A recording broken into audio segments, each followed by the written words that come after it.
ஓம் முருகா சரணம். வெற்றிவேல் முருகா சரணம்.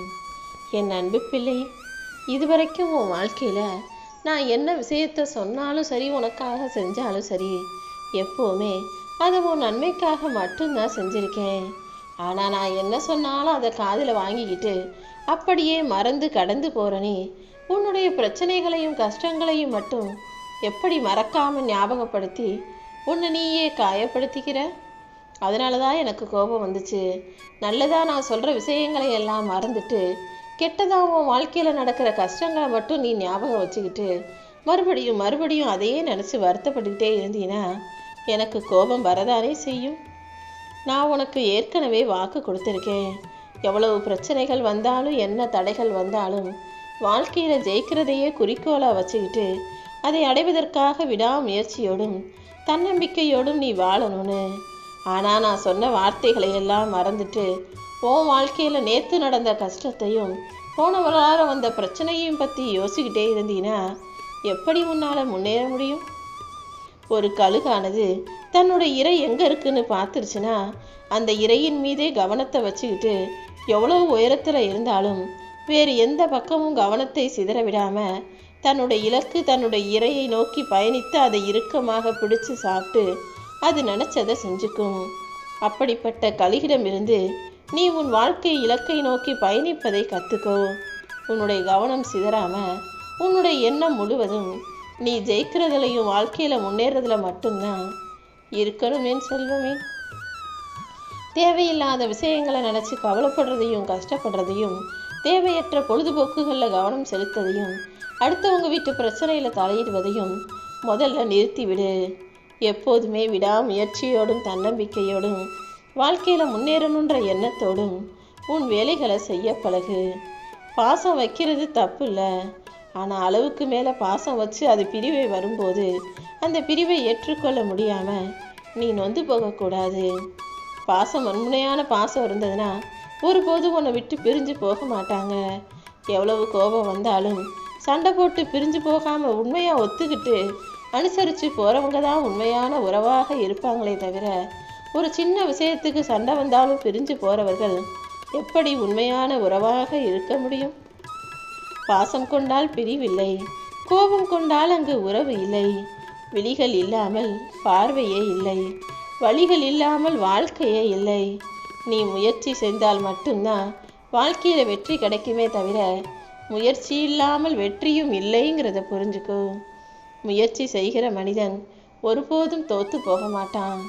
கெட்டதை மறந்துட்டு நல்லதை ஞாபகப்படுத்தி நல்ல செயல்களை மட்டுமே செய்யக்கூடிய பிள்ளையாக நீ இருக்கணும்னு தானே நான் உன்னை சொல்லி சொல்லி வளர்த்துக்கிட்டு இருக்கேன். ஆனால் நீ மறுபடியும் மறுபடியும் உன் வாழ்க்கையில் நடந்த கெட்டதையும் மறக்க வேண்டிய கடந்த கால நினைவுகளையும் யோசிச்சுக்கிட்டு இருந்தீன்னா வாழ்க்கையில் எப்படி முன்னேற முடியும்? சில பேரை நீ முக்கியம் நினைக்கிற யோசிக்கிட்டு இருக்காங்க. யார் உன்னை வார்த்தைகளால் கஷ்டப்படும்படி காயத்தை உருவாக்குறாங்களோ இனிமேல் அவங்க தேவையில்லைன்னு கொஞ்சம் அவங்கள விட்டு விலகிப்போ. தானாகவே அவங்க உன் தப்பை உணர்ந்து கொள்வார்கள்.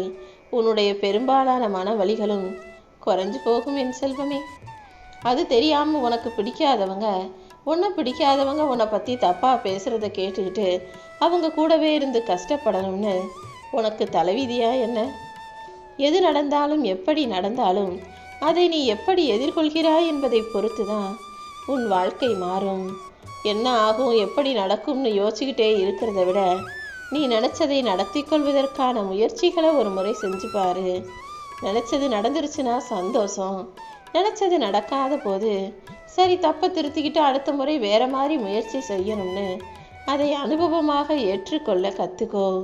வெற்றியும் முக்கியம், அனுபவமும் வாழ்க்கைக்கு முக்கியம்தானே. எப்போவுமே நீ செய்யக்கூடிய செயல்களும் நீ மாற்றி செய்யக்கூடிய புது புது விஷயங்களும் தான் உன் வாழ்க்கையில் மகிழ்ச்சியை கொடுக்குங்கிறத புரிஞ்சுக்கோ. மரியாதைங்கிறது எல்லாருக்குமே கிடச்சிரும். அதாவது ஒரு மனிதனுக்கு வயது ஏற ஏற அவனை பார்க்குறவங்க பேசுகிறவங்க அவனுக்கு வயதின் அடிப்படையில் மரியாதை கொடுப்பாங்க.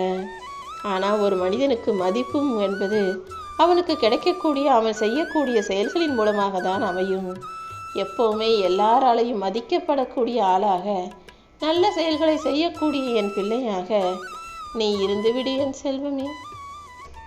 நீ பெருசா எதுக்கும் ஆசைப்பட மாட்ட. நீ கேட்குறதெல்லாம் உன் வாழ்க்கைக்கு அடிப்படையான அவசியமான விஷயங்கள்னு தெரிஞ்சுதான் அதை உனக்கு செய்வதற்காக நான் வந்திருக்கேன். அதுக்கு முன்பாக நான் சொல்கிறத கேட்டு அதன்படி உன் வாழ்க்கையை வாழ்ந்தினா நீ எதிர்பார்த்ததை விட உன் வாழ்வை மிக நிரந்தர நிம்மதியும் சந்தோஷமும் உள்ளதாக நான் மாற்றுவேன் என் செல்வமே. பொய் பேசாத வாயுள்ள பிள்ளையாக நீயும், நோய் நொடி இல்லாத நல்ல உடம்புள்ள ஆரோக்கியமான பிள்ளையாக நீயும் இருக்கணும். இருப்பதை இழக்காமலும் இழந்ததை பற்றி நினைக்காமலும் கடன் இல்லாத வாழ்க்கையை வாழும் பிள்ளையாக அத்தனையையும் கடந்து வந்துட்டீனா உன் வாழ்க்கைக்கான நிம்மதியும் சந்தோஷமும் உன்னை நிரந்தரமாக ஆட்கொண்டு விடும்.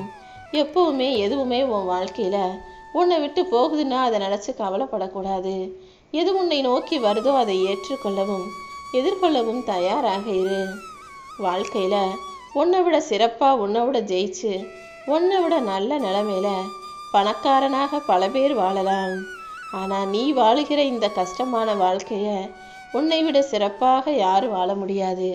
ஓ நிலைமையில வேற யாராவது இருந்திருந்தாங்கன்னா இந்த அளவுக்காவது வாழ்க்கையில் சந்தோஷமாக நிம்மதியாக இருந்திருப்பாங்களான்னு கேட்டால் நிச்சயமாக இல்லை என் செல்வமே. நீயா இருக்க போய் ஓரளவுக்கு எல்லாத்தையும் சமாளிச்சுக்கிட்டு மனசுக்குள்ள தைரியத்தை கொடுத்துக்கிட்டு வாழ்க்கையை வாழ்ந்துக்கிட்டு இருக்க. அதனால என்னை பொறுத்த வரைக்கும் நீயும் வெற்றிகரமான பிள்ளைதான். உன் வாழ்க்கை இதே வேற யாராவது வாழ்ந்திருந்தாங்கன்னா இந்த அளவுக்கு இந்த நிலைமைக்கு வந்திருப்பாங்களான்றது கண்டிப்பாக சொல்ல முடியாத விஷயம்தான். ஒருவருக்கு ரத்தமே வராமல் காயத்தை கொடுப்பதும் சத்தமே இல்லாமல் அழுகையை வரவழைப்பதும் அன்பு மட்டும்தானே. அன்பு இருக்கும்போது, அன்பால் அதிகமான வார்த்தைகளை பேசும்போது அது சில நேரங்களில் அழுகையை வரவழைச்சிடும். சில சமயங்களில் நீ அன்பு வச்ச மனிதர்கள் உன் மனசு கஷ்டப்படும்படி பேசும்போது அது உனக்கு ரத்தமே வராத பெரும் காயத்தையும் உண்டு பண்ணிடும்னு எனக்கு தெரியும். உண்மை என்னன்னா, பலம் கொண்ட மனிதர்களை கூட பலவீனமாக மாத்திர உலகின் ஒரே கூர்மையான ஆயுதம்னா அது அன்பு மட்டும்தானே. ஒரு மனிதன் எவ்வளவு பெரிய பலசாலியாக இருந்தாலும், உடம்பால் எவ்வளோ பெரிய வலிமை உள்ளவனாக இருந்தாலும், அவன் யார் மேலாவது ரொம்ப அன்பு வச்சிருந்தாங்கன்னா அவங்க அந்த அன்பை ஆயுதமாக்கி அவனை அடிமையாக்கி அவனை பலவீனமாக்கவும் தயங்க மாட்டாங்கன்றதை புரிஞ்சுக்கோ. அதனால தான் எப்போவுமே நான் உன்னை எச்சரிக்கை செஞ்சுக்கிட்டே இருக்கேன். உன் அன்பு அளவாக இருக்கட்டும். யார் மீதும் அளவுக்கு அதிகமாக அன்பை வச்சு நீ அடிமையாகிடாதன்னு. நடுக்கடல்ல கலங்கி நிற்கிறவனுக்கு, வழி தெரியாமல் முழிச்சுக்கிட்டு நிற்கிறவனுக்கு கலங்கரை விளக்கம்தானே துணையாக இருக்கும். கடல்ல இருந்து எந்த பக்கம் கரையேறணும்னு அவன் தெரிஞ்சுக்கிறதுக்காக அந்த கலங்கரை விளக்கை பார்த்துதான் அதன் ஒளியை கொண்டுதான் அவன் பயணம் செய்து கரைக்கு வந்து சேருவான். அதே போல வாழ்க்கையில எந்த பக்கம் போறது என்ன செய்யறதுன்னு தெரியாம கலங்கி நிற்பவனுக்கு அவனது தன்னம்பிக்கையே துணையாக இருக்கும். அதை புரிஞ்சுக்கிட்டு உன் வாழ்க்கையில நீ எப்போதும் எல்லா விஷயங்களையும் தன்னம்பிக்கையோடு சமாளிக்கக்கூடிய பிள்ளையாக மாறிவிடு. நீ மட்டும் தைரியமா தன்னம்பிக்கையா இருந்தினா உன் வாழ்க்கையில இந்த உலகத்தையே கூட தலைகீழாக புரட்டி போட்டுவிட முடியும் என் செல்வமே. ஒவ்வொருத்தருக்கும் இந்த உலகத்துல ஒவ்வொரு திறமை இருக்கும். ஆனா எல்லாருக்குமே நான் ஏதாவது ஒரு திறமையை கொடுத்து தான் வச்சிருப்பேன். எல்லாருக்கும் ஒரு தனித்திறமை இருப்பது போல உன்னுடைய தனித்திறமை என்னன்னு புரிஞ்சுக்கிட்டு நீ தனித்துவமாய் செயல்பட்டு இந்த உலகத்துல மாபெரும் வெற்றியை பெற்று ஆளான தைரியமாக நிலையில நின்று நிற்கணும். ஒரு கோடாரி மிகப்பெரிய வலிமையான ஆயுதம்தான். ஆனா அந்த ஒரு கோடாரியை வச்சு முடியை வெட்ட முடியாது தானே. முடி ஒரு சாதாரண வலிமை இல்லாத பலம் இல்லாதது. ஆனா அவ்வளவு பெரிய பெரிய கோடாரி வலுவானதை வச்சு முடியை வெட்ட முடியாது. ஒரு கத்தி கூர்மையானதாக இருந்தாலும், எவ்வளவு பெரிய கத்தியா இருந்தாலும் அதை வச்சு மரத்தை வெட்ட முடியாது தானே. அப்படிதான் கோடாரியை வச்சு மரத்தை வெட்ட முடியும், கத்தியை வச்சு முடியை வெட்ட முடியும். கோடாரியால முடியை வெட்டுவதோ கத்தியை வச்சு மரத்தை வெட்டுவதோ முடியாது. அதே போல ஒவ்வொரு பொருளுக்கும் ஒரு தனிச்சிறப்பு இருப்பது போலதான் ஒவ்வொரு மனிதனுக்கும் நான் ஒரு தனித்திறமையை கொடுத்து வச்சிருக்கேன். எல்லாருக்கும் ஒரே திறமை இருக்காது. உன்னுடைய திறமை எதில் இருக்கு, அதை எப்படி பயன்படுத்தி உன் வாழ்க்கையில நல்ல நிலைமைக்கு வர முடியும்னு நீ யோசிச்சினா இப்போது இருக்கும் உன் கஷ்டமான வாழ்க்கையும் கடந்த கால வாழ்க்கையும் மறந்து உன்னால இந்த வருங்காலத்தில் எதிர்காலத்தில் நிம்மதியாக வாழ முடியும் என் செல்வமே. நீ அடுத்தவங்களுக்கு தான தர்மம் செய்யின்னு நான் சொன்னதை கேட்டு நீ தர்மம் செய்வது நல்ல விஷயம். ஆனால் தர்மம் செய்யும் போது தானம் செய்யும் போது அடுத்தவங்க பார்க்குறாங்களே, அடுத்தவங்க கண்ணுக்கு நான் பெருமையாக தெரியணும்னு யோசிக்காதே. யாருக்கும் பெருமைக்காக செய்யாமல் உன் மனசுக்கு நிறைவுக்காக தான தர்மம் செய்யி. யாருக்கும் தெரியாமல் மறைவாகவும் யாருக்கிட்டையும் சொல்லாமல் மௌனமாகவும் யாரும் அறியாத வகையில் செய்யப்படுவதுதான் உண்மையான தான தர்மம். அப்படி எல்லாருக்கும் உதவக்கூடிய நல்ல பிள்ளையாக, தான தர்மம் செய்யக்கூடிய பிள்ளையாக நீ இருந்துவிடு. அன்பாக ஒரு பார்வை, ஆறுதலாக சில வார்த்தைகள். உனக்கு பிடிச்சவங்க கிட்ட இருந்து நீ எதிர்பார்த்தாலும் இது எதுவுமே கிடைக்காம எல்லாத்தையும் நீயே செய்யக்கூடிய நிலைமையில, எல்லாத்தையும் தனியாக சமாளிக்கக்கூடிய வகையில் உன் வாழ்க்கை இருக்குன்னு எனக்கு தெரியும். ஆனால் உனக்கு எல்லாவற்றையும் சாதிக்கும் சக்தியை மனசுக்குள்ளே நான் கொடுத்து வச்சிருக்கேன். நீ மனசளவில் தைரியமான, மனசளவில் திறமையான பிள்ளை, துணிவான பிள்ளைன்னு எனக்கு நல்லா தெரியும். எதையும் சாதிக்கும் சக்தி உனக்குள்ளே இருக்கதால மனசுக்குள்ள துணிவை கொண்டு வந்து உனக்கு நீயே ஆறுதல் சொல்லிக்கிட்டு உன் வாழ்க்கையில் முன்னேற்றத்தை கொண்டு வர முயற்சி செய்ய என் செல்வமே. நீ எல்லாருக்காகவும் விட்டு கொடுத்து அனுசரித்து இறங்கி இறங்கி போய்கிட்டே இருந்தீன்னா அப்புறம் உன் மதிப்பு என்னன்னே மற்றவங்களுக்கு தெரியாமல் போயிடும். அதனால் எப்போதும் எல்லாருக்கும் எல்லா இடத்திலும் விட்டு கொடுக்காம தனக்கு தேவை என்றால் மட்டுமே தரையிறங்கி வரும் கழுகை போல எப்போதும் எல்லா இடத்துலையும் யோசித்து இறங்கி விட்டு கொடு. எல்லாருக்காகவும் பாவம் பார்த்து இறங்கி போய்கிட்டே இருந்தீனா, விட்டு கொடுத்து அனுசரித்து போய்கிட்டே இருந்தீனா கடைசியில் உன்னுடைய மதிப்பும் மரியாதையும் காணாமல் போய்விடும் என் செல்வமே. வாழ்க்கையில் இப்போதெல்லாம் நீ கஷ்டங்களை தான் பெருசாக நினைக்கிறேன்னு எனக்கு நல்லா புரியுது. என் வாழ்க்கையில் கஷ்டம் இருக்குன்னு கவலைப்படாமல், கஷ்டங்கள் தான் உன் வாழ்க்கையில் உனக்கு அடுத்தடுத்த யோசனைகளை கொடுக்குன்னு புரிஞ்சுக்கோ. கஷ்டம் மட்டும் வரலைன்னா ஒரு மனிதன் வாழ்க்கையில் முன்னேறணும்னு நினைக்கவே மாட்டான். கஷ்டமோ பிரச்சனையோ வரும்போது தான் நம்ம இதை கடந்து வரணுன்ற தெம்பும் தைரியமும் உண்டாகும்.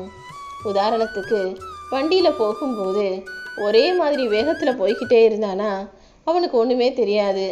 ஏதோ ஒரு இடத்துலேருந்து கிளம்பணும், எங்கேயோ போய் சேரணுன்ற எண்ணத்தோட ஒரே வேகத்தில் போய்கிட்டே இருப்பாங்க. அதுவே வாகனத்தில் போகும்போது ஏதாவது ஒரு இடத்துல வேகத்தடை வந்துச்சுன்னா அந்த இடத்துல லேசாக வண்டியை கொஞ்சம் குறைவாக்கி அப்புறம் அந்த இடத்துல ஏறி இறங்கினோடனே வேகத்தடையை தாண்டி போனதுக்கப்புறம் வேகமாக வண்டியை எடுத்துகிட்டு போய் சேர வேண்டிய இடத்துக்கு சரியாக போய் சேருவார்கள். இந்த வேகத்தடை எப்படி உன் வாழ்க்கையில் ஒரு வேகத்தை உருவாக்குதோ, நீ போய் சேர வேண்டிய இடத்துக்கு சீக்கிரம் போகணுன்ற அந்த எண்ணத்தை உருவாக்குதோ, ஏற்ற இறக்கங்களை அனுசரித்து போகணுன்ற பாடத்தை கற்றுக் கொடுக்குதோ, அதே போல தான் உன் வாழ்க்கையிலையும் இந்த கஷ்டங்கள் தான் வாழ்க்கையில் முன்னும் பின்னும் அனுசரித்து போகணும், மனிதர்களை சமாளிக்க கற்றுக்கணுன்ற விஷயத்தையும், கஷ்டங்கள் வரும்போது கடந்து போகணுன்ற புத்திசாலித்தனத்தையும் யோசனையையும், அடுத்தடுத்து என்ன செஞ்சு வாழ்க்கையில் வேகமாக முன்னேற முடியுன்ற சிந்தனையையும் உனக்குள்ளே கொடுக்குதுங்கிறத புரிஞ்சுக்கோ. ஒவ்வொரு மனிதனுக்கும் நான் கஷ்டத்தை கொடுக்கலனா அவன் பாட்டுக்கு வாழ்க்கையை ஏதோ கடமைக்கேன்னு வாழ்ந்துட்டு செத்து போவாங்க. வாழ்ந்தோம், பிறந்தோம், செத்தோம்னு இருக்கக்கூடாது. என்ன செஞ்சோம், சாதிச்சோம், ஜெயிச்சோம்னு வாழ்க்கையை வாழணுங்கிறத நீ புரிஞ்சுக்கோ என் செல்வமே. உன்னை நேசிக்கக்கூடிய, உனக்கு நல்லது நினைக்கக்கூடிய, எல்லா வகையிலும் உனக்கு நல்லதை மட்டுமே செய்யக்கூடிய நல்ல மனிதர்கள் உன்னை சுற்றி இருக்கும்படி உன் அப்பன் முருகன் உனக்காக துணை நிற்க போகிறேன். இனிமே எல்லாமே உனக்கு நல்லதாக மட்டுமே நடக்கும்.